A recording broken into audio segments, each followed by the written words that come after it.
Welcome, everybody, to a really special presentation tonight. And that presentation is The Dark Side of Oz. Indeed. Thank you all for joining me tonight here at Real Deal Media's really first big effort in such a project. I'm your host, Dean Ryan. I'll be presenting the film roughly 30 minutes from now for our members only.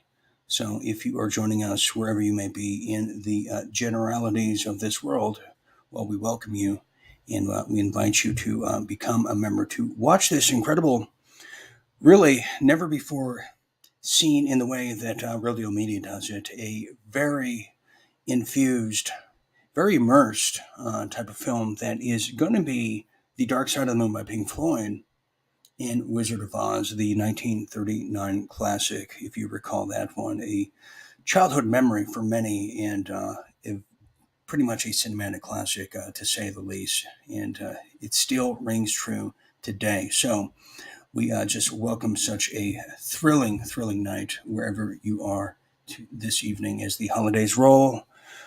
We are not lost on the fact that we have two of the most epic and most influential works of art to ever be created in such a span of a short time. Well, they've now come together. Now, I'm going to get more into that and talk about some of the hidden mysteries of The Wizard of Oz, the 1939 classic starring Judy Garland. I'm going to tell you a bit about that and get into some of the hidden mysteries and clues in the 1973 album by Pink Floyd, Dark Side of the Moon.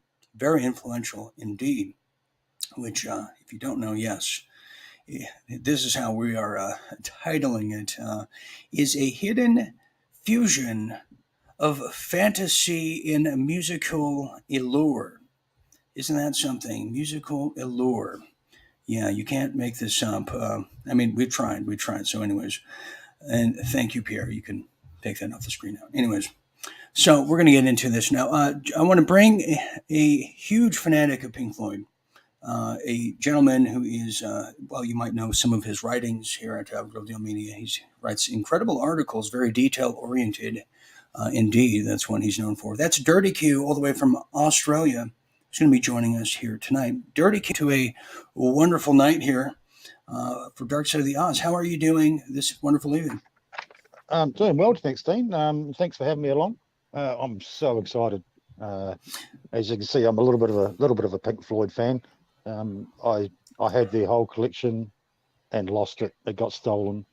Okay. I used to listen to it back in the 80s. Loved it. Absolutely loved it.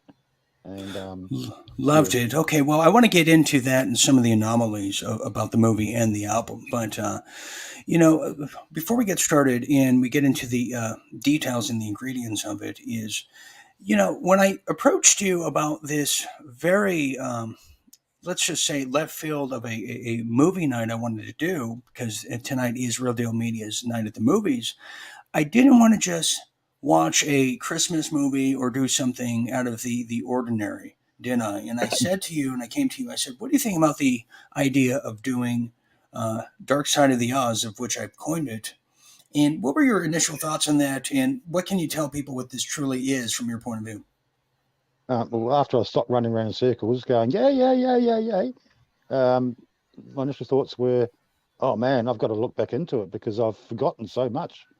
It's been a lot of years since I was really into Pink Floyd, and I've got to say this is my most enjoyable assignment you've ever given me. It really is, and let's just say it's going to be a little different. I mean, people have heard about this before, so let's get into this. Now, let's get into the Dark Side of the Moon and what this really truly represents. When you first heard it, and why is this a very special album from the early 70s? This was a time where it was the ending of the anti-war kind of anthems and music was now coming to a sunset, and you saw disco started coming about, but something a little different happened. You had Pink Floyd's Dark Side of the Moon in 1973 get released, and let's talk about that because I mean, I have my point of view on what this album has done for me personally in my life when I first started getting into this, but let's get into what that represented at the time and what it meant for you, Dirty Q. Okay, so I think everybody's got their different uh, experiences with Pink Floyd, and mine at the time wasn't so much about the activism. It was about the light shows and the you know the performances and all that sort of thing, which is what Pink Floyd tried to go about. They went away from doing singles and that sort of thing to do their live shows. What some people saw in the background was the activism and their sort of take on the world and trying to put that out in a show and probably it was akin to trying to wake people up like we are today. And a lot of what we're seeing today came through in the music way back in the 1970s, even earlier. Yeah, indeed. And so, yeah, it was definitely ahead of its time. And, it really begs the bigger overall question of the dark side of the moon. And, you want to talk about something that is very, as they call it, uh, just something that's not talked about, taboo, if you will, that's not talked about, was the dark side of the moon. And so 1969 was the moon landing, and people can debate Mm. about that. But the space and everything about the space was really in the lexicon of a lot of people. You just had David Bowie's Space Oddity song come out, and he started blowing up. And you had a lot of different, space oriented shows of that time and that era on the pop culture. But this album in particular questioned and brought light to something that didn't have a lot of light. And that's the dark side of the moon. We often hear about the moon and they landed here and this happened. We see it, or, whatever the case may be. But the dark side is, well, it's quite sinister, isn't it? Yeah, you're 100% correct. Yeah, and look, people were wondering about the moon back then, like as you said, and the dark side has always been an anomaly to everyone.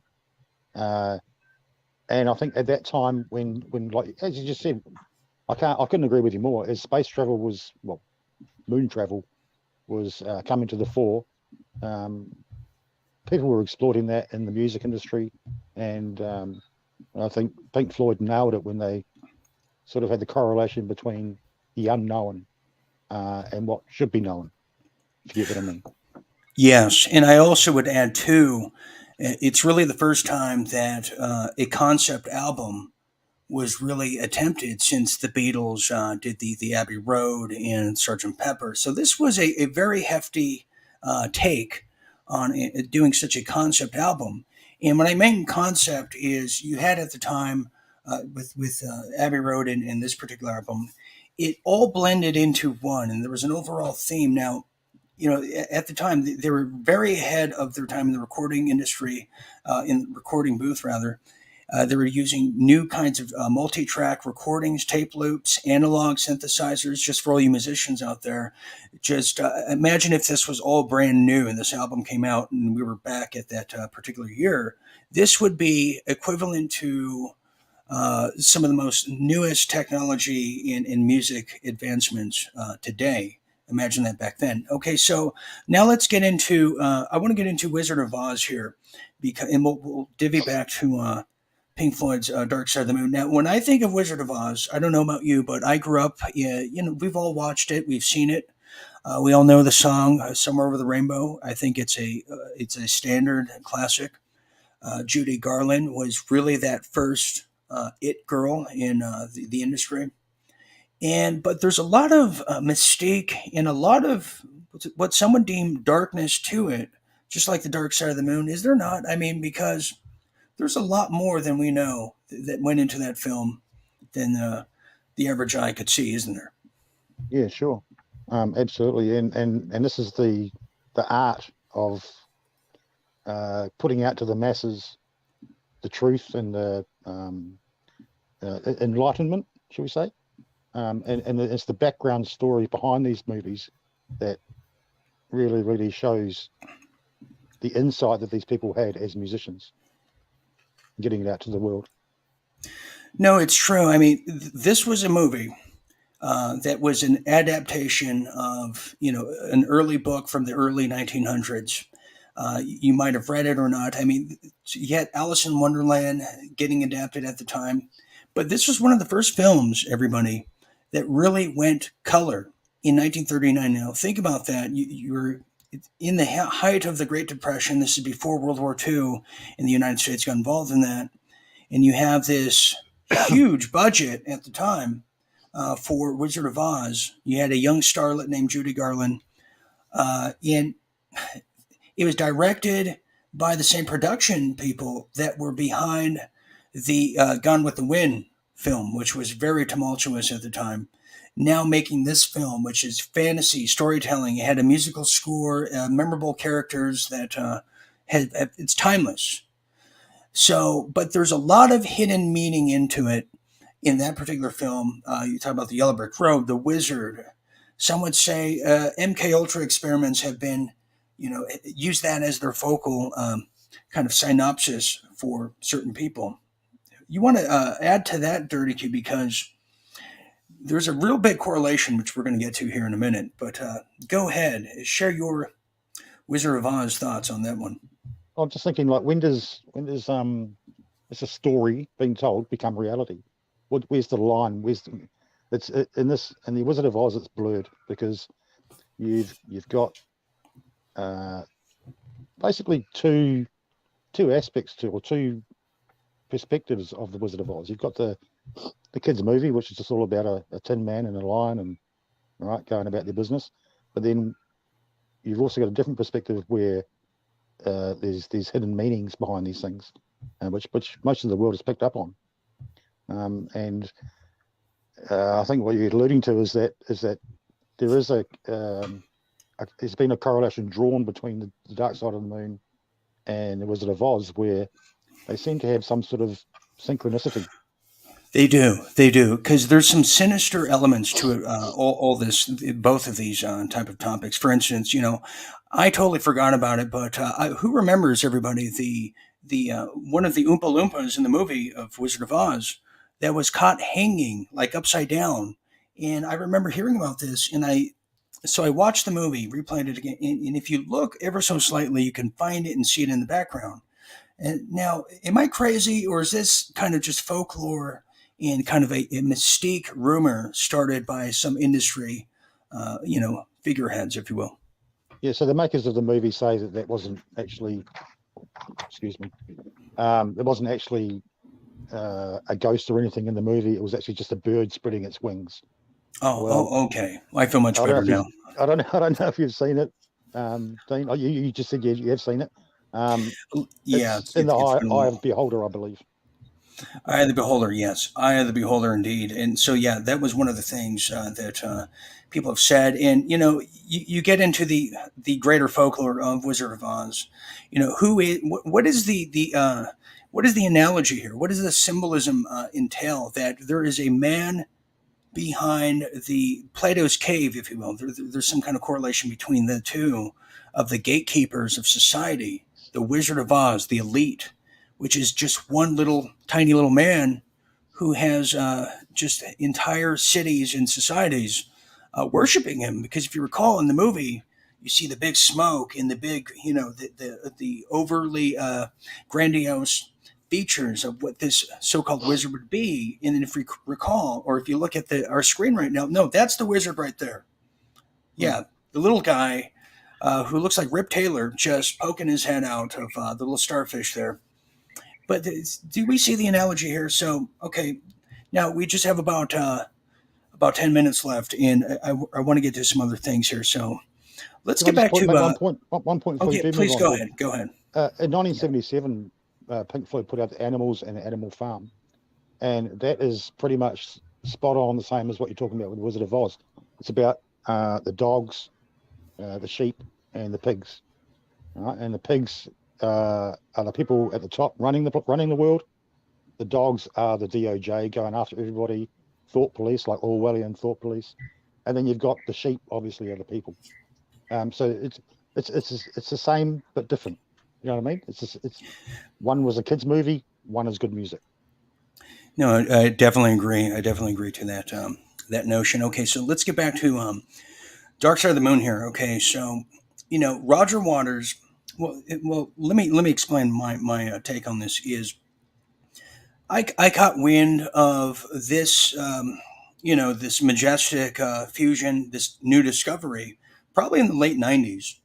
And obviously, I was kind of new to Pink Floyd. I really didn't get into them till much later. But watching it the first time, when this discovery was taking place, I think I heard about it on MTV News. That's how far back we're talking.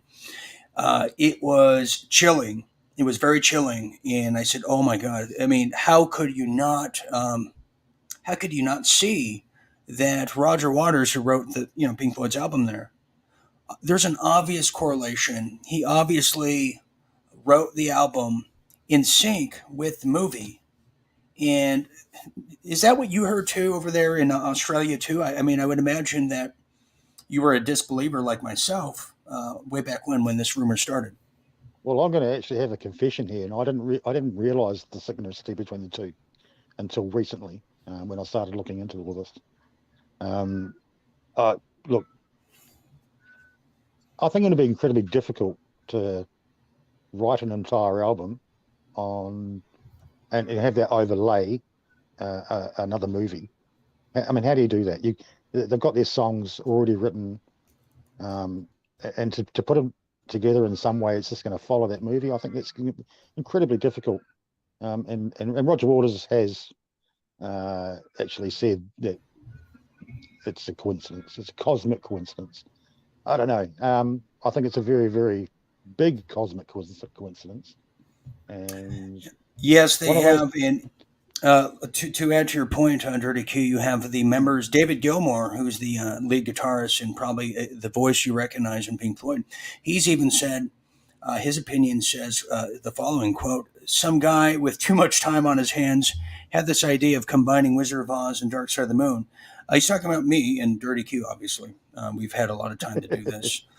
Uh, you know, but and I'm not going to taint the well. I mean, David Gilmour, obviously, like the other members of the Beatles, they have to pretend that Paul's not really dead and what have you.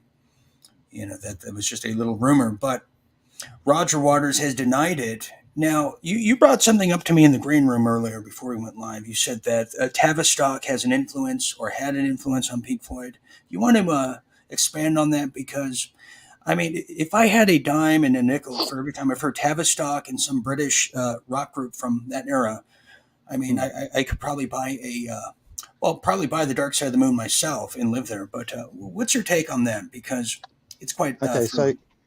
so one of our very good members, friends, family in the RDM world mentioned to me that, oh yeah, that look, Pink Floyd is CIA, and you can't trust them, and they were told what to write, told what to feed us, and that didn't sit right with me, and I thought to myself, well, I got to look into this.